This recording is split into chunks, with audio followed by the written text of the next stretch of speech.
One thing I immediately thought of was, say, a pillow that maybe like reads your neural activity and then projects it. So it allows you to like visualize your dreams. Okay. Like an electroencephalogram. Yeah, but something like that. As the technology becomes more advanced, and it like people are renders using- your dream in real time. Yeah, that would be very interesting, I think.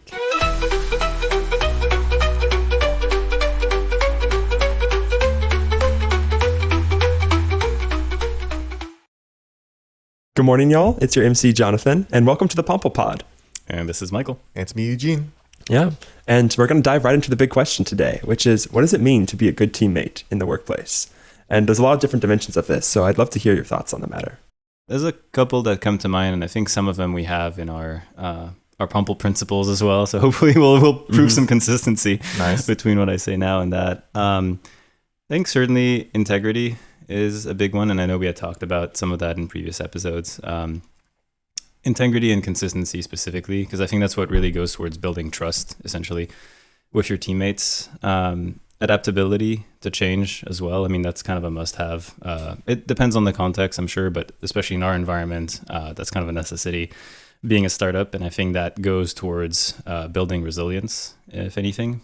Transparent communication, because people can't mind read, believe it or not.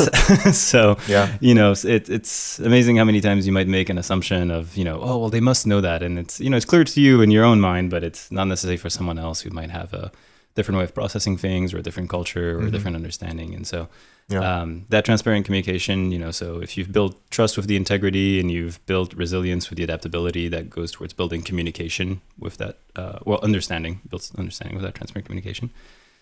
And then in our context, possibly in general as well, but certainly in ours at least, I would say initiative and self-motivation, essentially your ability to get yourself going. And that's, as a team, about building momentum, I think.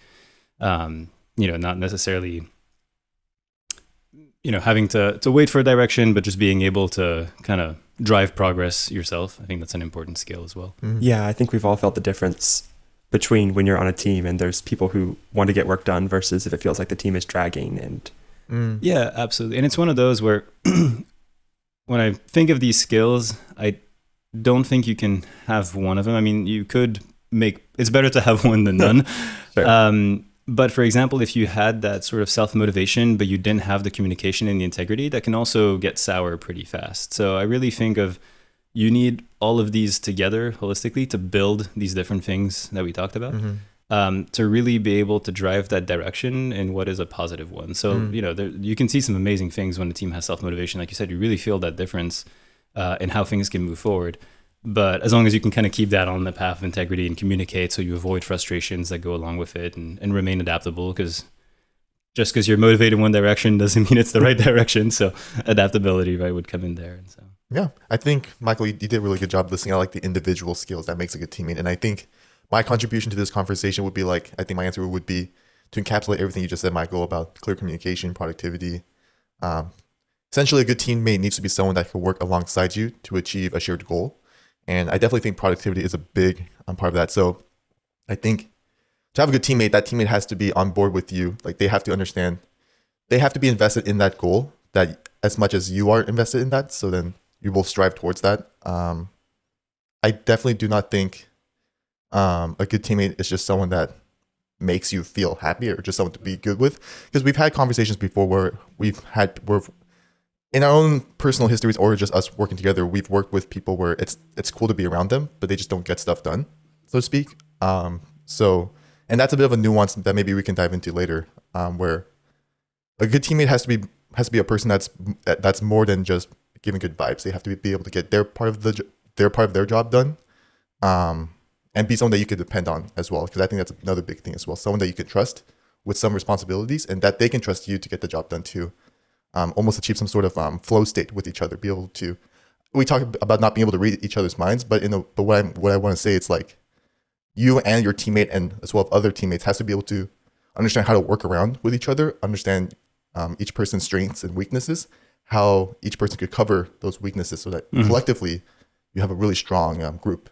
Yeah, absolutely. It's almost like, if you watch team sports, you'll see like the way that different players will move around each other, like automatically. They don't need to communicate in order to work together in a very like well-coordinated way. Yeah. And it's like so at that point, as the audience, you can be like, oh wow, they can read each other's minds. But behind the scenes, that took a lot of practice, a lot of drills. So it's like, it's not like they were just born and they could just read each other's minds, like you're saying, Michael.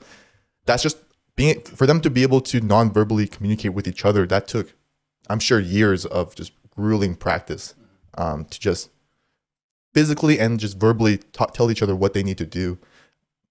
And so, so after all that work, then they could achieve that ideal state where they could just work around with each other without saying anything.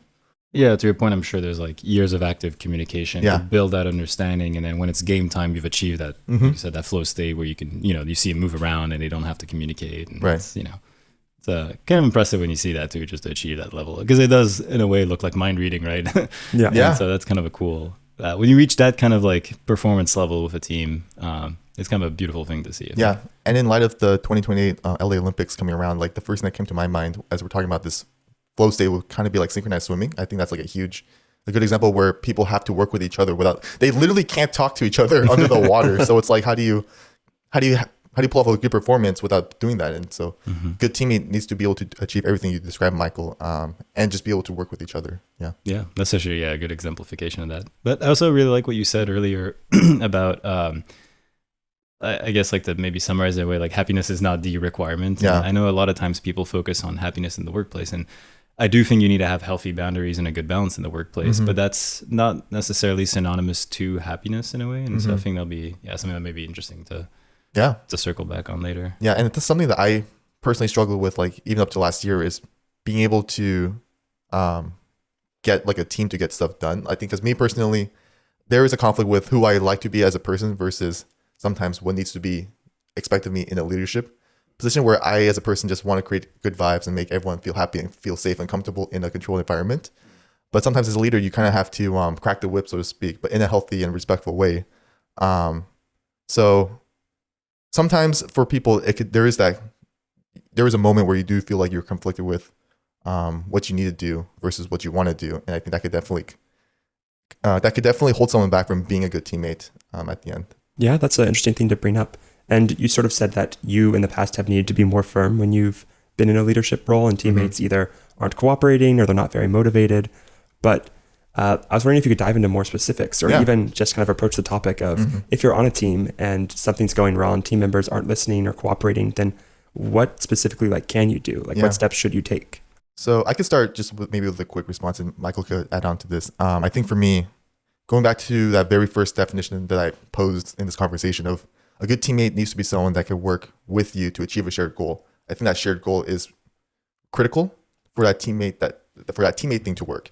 So if you have difficult members on your team, first of all, you have to first get it clear between you and them. Do you still want to achieve the same thing? Why are they here as a team? Are they here just to have fun, goof off, so to speak? But if it's not that, and they actually are here to genuinely work, I think that is a shared common ground that you as the leader and them as a teammate, someone that you're overseeing, that's somewhere where you can both meet like 50-50. And so long as you can both identify you're both here to achieve the same thing, I think at some point you have to kind of set aside your differences, so to speak. Now there's a healthy amount of that, and then there's still, if there is conflicts that need to be addressed, they must be addressed. But you got to first start with a difficult teammate. Theoretical Bob is being a bad guy, bad boy, and he's not doing the job that you need. Does he want to achieve this XYZ goal that we as a team are trying to achieve still? Does he want that? And if he does, then let's try to refine our approach. What is it that, what would he like to be doing instead to achieve this XYZ goal? It's the job that I'm giving him, not what he wants to do. Try to iterate the approach and refine our strategy with him. Make sure maybe he's given work that maybe he would like to do so that he can go from being a difficult member to someone that's being more cooperative and someone that you can work with more. Yeah, I've definitely noticed that the reason someone's on a project matters a lot. I mean, you'll see this a lot in technical projects at school, which is sort of the region I have leadership experience with, or even a lot of teamwork experience with. Some people are there because they're really excited about the specific technology. Some people are there because it helps them to socialize with other people. Some people are there because they're like, crap, I don't have an internship. I need technical experience now. So it's by kind of understanding where people are coming from, you can delegate work that they're interested in or kind of play to their reasoning so that they're more motivated to get things done and cooperate. I think to maybe both of y'all's point, the context is important, right? And to pick that example of class projects, you always have that one person who's there because they might need the credits. And, I'd like to think those people don't go well. Eventually that translates to the person who's like, I'm just here because I need the paycheck, right? And so that can happen because and where I'm going with this is that there's, to y'all's point, many different reasons why someone might not be cooperative. I think in any case, at least to maybe just kind of go through my playbook, I think it served me well with different teams of various sizes, from like 2 to 3 people to like 20 plus people in the past. Start with empathy, because you really don't know where the person is starting. It's very tempting to just assume that they have some kind of ill intent, or they're out to get you or something. But you never know. Sometimes maybe people might be going through a difficult phase. Maybe it's at home, or in their personal lives, or maybe they just didn't have the resources that they really needed, right? Like maybe you gave them a task and you didn't realize, but they didn't have access to XYZ resource, or someone else on another team that you're interfacing with is being a bottleneck and they didn't really bring that up to you. So, there's all kinds of miscommunications that can happen. So I think starting with empathy is important to at least build sort of that understanding of where you're starting out. Then having clear goals and expectations also helps. Again, it kind of goes along the lines of communication, but you'd be surprised how oftentimes it's just, what you want. You may have a clear picture of what output you want in your head, but you maybe only describe that to a very top level to someone. And so they don't necessarily have the ability to meet you at the detail level if you haven't shared that with them. So I think at least covering those two is kind of mandatory in my eyes. If you don't do those two, like you're really not setting yourself up for success there. Then, generally speaking, just more maybe of a mindset to go in with when you have difficult teams is focusing on solutions rather than blame. Oftentimes you see a person not working out on the team, or they're not quite delivering. And if you kind of go, in with, you didn't do this and blah, blah, blah, and it's your fault. I mean, it's not really setting up the scene for someone wanting to change. I mean, you can go with carrot and the stick, and sure, the stick can work short term. Typically, long term, it doesn't work as well. So. Yeah, and it's hard to not blame people because one, it feels gratuitous, and it's just the easier thing. It's just tempting. And again, you may motivate someone to, go back and redo something. I'm sure that's going to be the case if you take the stick approach. But the problem is, again, if you didn't start with the empathy to understand where the problem was, it doesn't necessarily fix that problem. Right. So if you focus on the solution, you're kind of maybe looking at what may be a systematic block, right?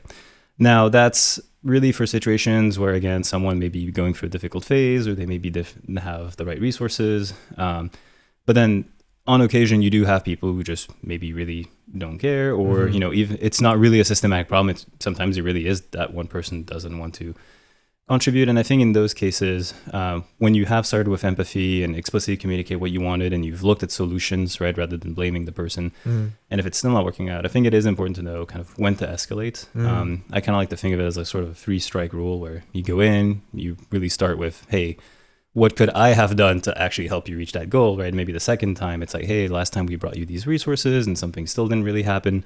What went wrong? Help me understand. And then by the third time, you do have to also realize that if you're the one leading a team, you are accountable for that team, and it's good functioning. And at some point, someone's bad behavior may be detrimental to a team as a whole. And I think that's when it's important to, again, have healthy boundaries for yourself and for the sake of the team. And in those situations, when you've really genuinely tried and actually tried to provide the resource, not just listening, but you've actually tried to enact change for that person to genuinely help them, that still doesn't work out, I think then for the sake of the team, it's important to know how to have healthy boundaries as well, because you do also see the flip side of people who, don't want to hurt people, right? That's understandable. But by doing that, you are also enabling really unhealthy team dynamics, which then can make sort of poison the well for everyone. And that's also something to look out for. Yeah, and I think all those tips are applicable whether you're in a leadership role or even just with a coworker and you're on the same sort of management level. Absolutely, yeah. Because otherwise you build resentment essentially, right, over time, and that's not good for you. It's not necessarily good for them, right? It doesn't enable better social dynamics for them. And then for the company as well, it's not really enabling anything better too. So it kind of puts a lot of things under the rug without actually helping.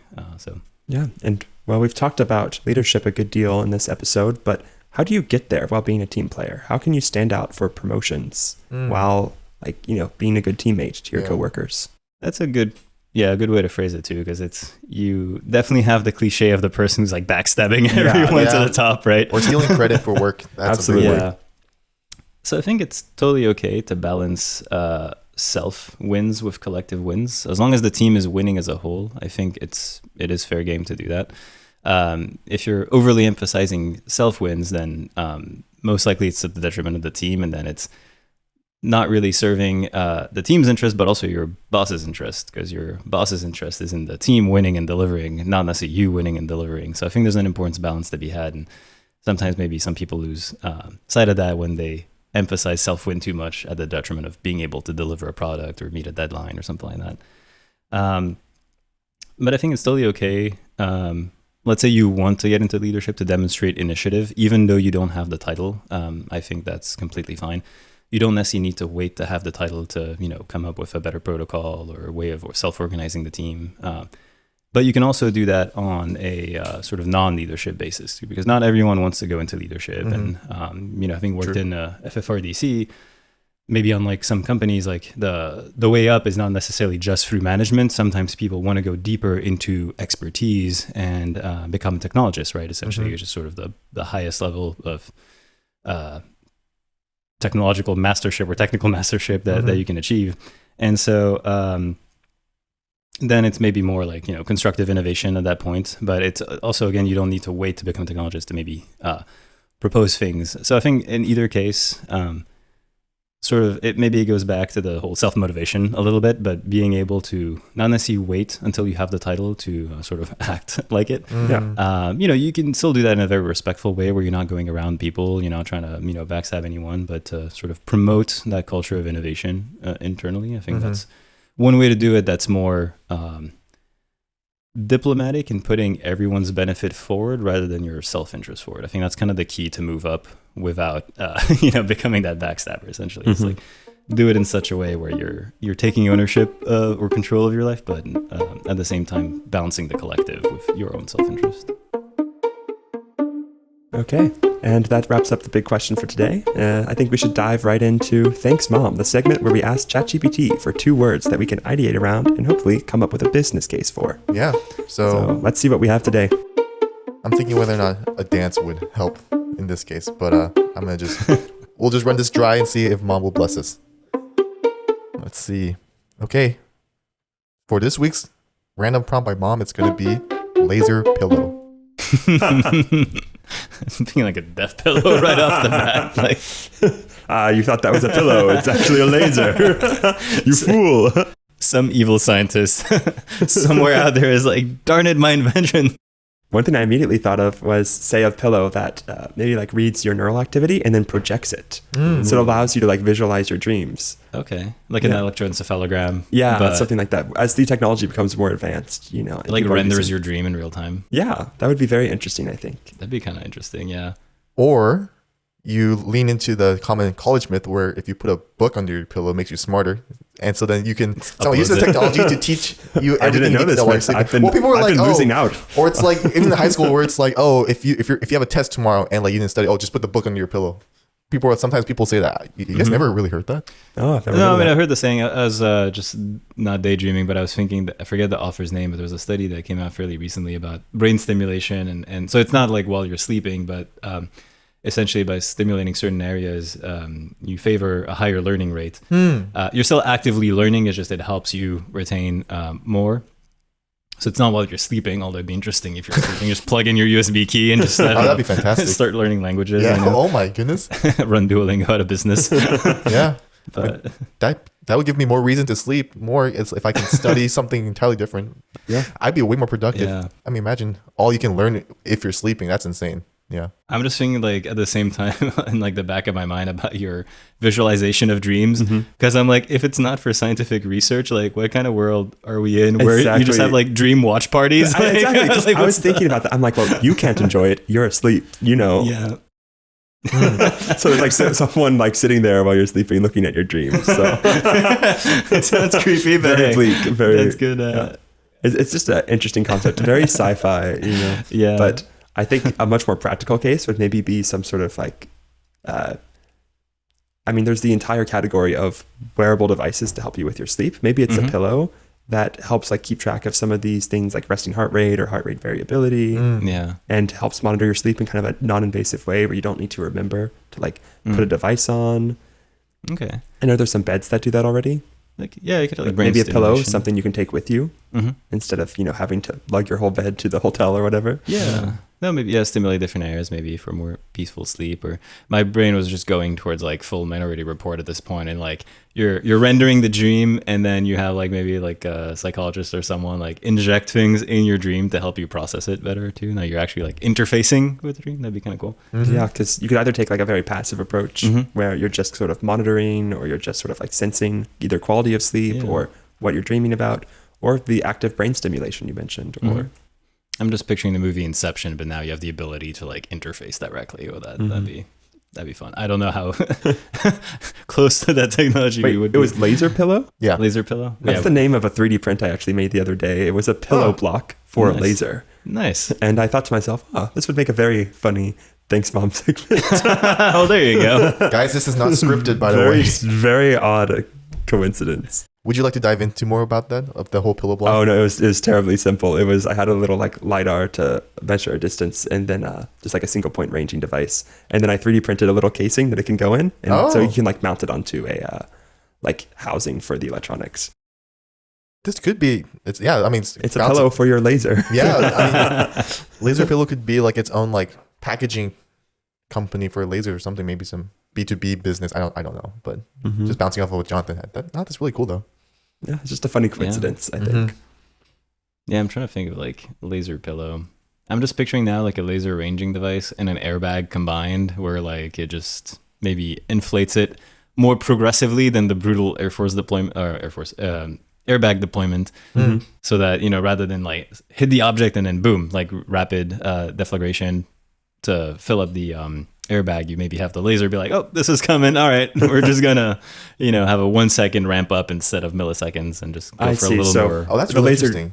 Predicts if a crash is going to occur imminently, and that way the airbag can begin to activate earlier, and like potentially be more life-saving, like in a crash. Exactly. It reduces the chance of injuries to the spine or other things from the airbag itself. Yeah, because you have quite a few different design assumptions. Like if you take Europe and the US, for example, when it comes to airbags, because essentially the default assumption in Europe is that you will be wearing your seatbelt when the car crashes, whereas the US design point assumes you won't. So what that means is, in a way, the airbags in Europe are more sort of cosmetic in a way. The seatbelt is designed to take the brunt of the impact, and then the airbag is there to protect your face. In the US, the airbag is designed to take the brunt of the impact, which means it needs to inflate faster. That's where you'll see sometimes firefighters getting knocked out by an airbag that all of a sudden deploys when they're like sort of halfway in the car, doing something. And so, you use your laser system to sort of have less energetic deployment of your airbags, maybe. See, I was going the exact opposite of your idea, where I was thinking a laser pillow will be a pillow that gets rapidly deployed. Even more.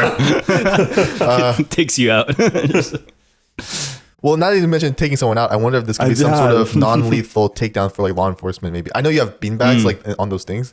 I don't know. Maybe if you're in close quarter environments, you have a rig that just like a walking airbag that just blast someone's face with a pillow like that, knock them back. I'm just picturing it's like so it would be like a riot shield with a like either like an inflatable like shield section, or like it would push people back.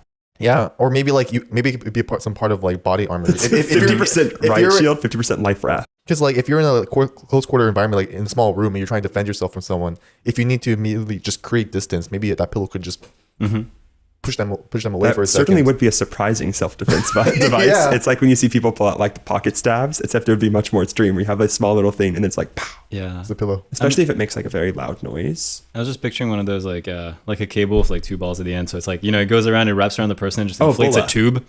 BOLA. But then like it wraps around the person, just inflates like a tube, like the laser pillow, and now you're stuck in a tube. Like, good luck running away. Burrito mechanism.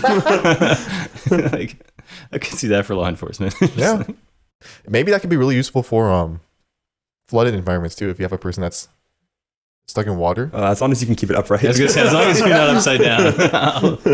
So it would probably have to be weighted on one end. Yeah. So that way. Otherwise, my claustrophobia just shoots up. Yeah. Trapped in underwater. Ooh. Not good.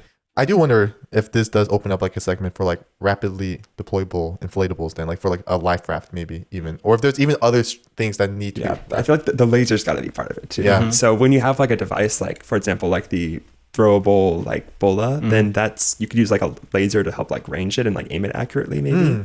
That's true, yeah. So like it could be like a handheld cannon that like helps you aim it perhaps. I guess you would need the laser ranging would make sense because it's affected by gravity pretty significantly since it's, that, and also like you would probably want it to deploy the magical whimsical tube like right when it hits the person, because if it's too far out, I could see it being tough from the deployment perspective, like to really have something deploy as a tube. For sure. Once it's been wrapped, like you would probably need it to deploy, and the bola just kind of like closes itself as it's deploying. So there's probably a really small window of practicality. Because you want the ends of the cylinder to close or to be entangled in some way. Yeah, and maybe the inflation allows to tighten the bola thing in so that it's like not just like way past you and stuff like that. Because realistically, you need to design that thing for people of different sizes. So like the inflation mechanism could maybe tighten it up against you or something. Yeah. I can see the laser making sense. Also, thinking of a laser pillow, pillows associated with sleep, maybe some sort of light-based device that helps you sleep. I know we've talked previously about the therapeutic bed with the pretty lights. The name escapes me at the moment. A pillow that's like a full Pixel EDM hammock? concert as you're like trying to sleep. You're talking about the pixel hammock? Yes, the pixel hammock. Very first episode. Yeah. No, actually, that's a really good idea because like I did share like a video with you guys before where some guy, I think some college student, made a really cool like bed to help him wake up. So I do wonder, like, if you do have a a pillow that does kind of like slowly light up to wake a person up. I wonder if there is a market where people could appreciate something like that. It's the mobile version of the pixel hammock. Yeah. I think that's a benefit of having a pillow form factor as opposed to the bed form factor. Oh, yeah. Is that it's much easier to transport with you. I can see that. You could have it in the back of a car if it's super small. It could maybe serve as a in an nightlight. airport. Yeah. It could. Oh, that actually would be nice, because whenever I'm reading in bed, it's a little bit difficult to say like, okay, where do I put the light? How do I make it not too bright? Yeah. So maybe if you really wanted to over-engineer it, it could like detect whenever there's a book, and then it will shine a little flashlight on it. I mean, has a little arm that comes out. Here you go. Like, are you trying to read now? And if you pull out your phone, it like hits your hand with like a little laser, so you have to drop it. It's like, wax it. Stop! Like, you're not supposed to be scrolling on your phone right now. That's the laser. You will cleanse one way or another. You will sleep. The pillow demands it. Actually, this is a really nice idea. Like a nice pillow, like a nightlight. That'd be cool. I was thinking earlier, if we go back, it's like now we start emphasizing the laser part. Now it's like I was thinking if there's a use case where you need a comfy laser, so to speak. I know people use lasers for like removing maybe like stuff on your skin or things like that. I forget. Varicose veins. I think it's a big one where people use lasers to remove it. I wonder if there are challenges to how people are doing it right now, and even then, could there be another market where people use lasers, maybe not even on the body, but just other things that need some sort of laser thing without a burn mark or something that's I don't know. I'm trying to think of how can you use a laser but combine it with a pillow, like the aspect of a pillow being like comfortable or not like harsh. Oh, I see. Or so that could go into the realm of using lasers for like medical purposes or even like cosmetic purposes, like you're saying, either like hair removal or non-intrusive in the sense, maybe. Yeah. Because the pillow certainly does give an impression of comfort. For some reason, my brain keeps going to like some sort of EDM laser machine or something. Like, like in those places where they have the fog, you have the lasers coming out and stuff like that. Oh yeah, raves and stuff like that. I wonder. I don't know how a pillow fits itself in a rave. If you find that relaxing, I suppose. Let me just find some sleep and play some sounds. 100 decibels. You'll love it. Right. Your neighbors will not. See, that's where you would use a very straight and narrow pillow to knock out some ravers that are being too loud or rowdy. Or you just have the pillow just like sort of encapsulate your head where you can just have that full concert experience, but it's quiet on the outside, but you're going like full rave on the inside. That's true. Someone thinks you're sleeping on a plane. Little do they know. You're just raving at 10,000 feet. Well, food for thought. If the viewer would like to take this challenge on, or maybe you had a better idea for what a laser pillow could be. Either way, be sure to fill out the poll and let us know what you think in the comments. We're happy to hear anything you have to say about where you would have taken today's big question or Thanks Mom segment. And without further ado, have a good one. See you in the next one. See ya.